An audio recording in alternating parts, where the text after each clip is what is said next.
ওনার ফেসে কিছু pigmented lesson ছিল, একই সঙ্গে কিছু রিঙ্কেলস, ডার্ক স্পট, এগুলি করার জন্য আমরা জয়েন্টলি আমরা করেছি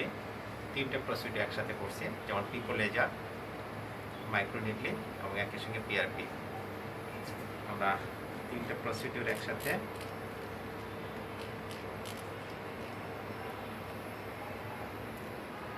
তো এখানে লেজার যেটা দিচ্ছি সেটা হলো পিকো লেজার 755 লেজার, যেটি ছিল পিগমেন্টেড লিশন যেটা আছে সেটাকে মিনিমাইজ করবে,